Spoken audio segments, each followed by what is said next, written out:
Жената е мрънкаща, жената е досадна, жената не спира да е недоволна. Това е системно, което мъжът изказва за жената. Да, така е, скъпи мъже. Само, че как беше едно време? Жената трябваше да ражда деца и просто ти е направила топлата трапеза, да ти е изчистила дома и да те е изпратила с андвич на работа.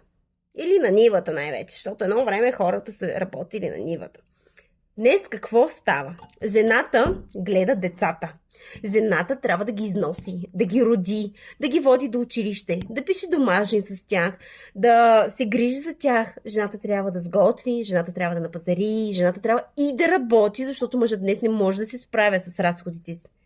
И за това и тя трябва да се намеси да бъде ползотворна за това семейство. След което трябва и да бъде много любяща, много грижовна, много сексуална, да ухае добре, защото трябва да е поддържана, трябва да е в топ форма и да потренира, ако има възможност. Трябва да е изкъпана, да си е направила маските за коса и някакви терапии, защото всъщност после ще кажете, че кожата ѝ не е достатъчно мека, или може би има много пъпки, или нещо има. Леле, колко неща искате мъже от жените.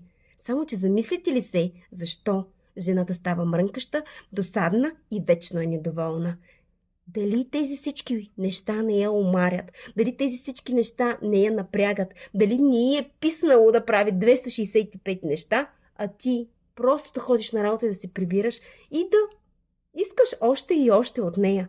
Хайде замислете се малко, защо тя е такава. И като помислите, ако имате правилен отговор, то целунете вашите жени и айде малко по-сериозно. Помагайте им, грижете се за тях. Те имат нужда от едно цвете да им купите. Имат нужда от това да вземете децата, да можете да имат някакво свободно време.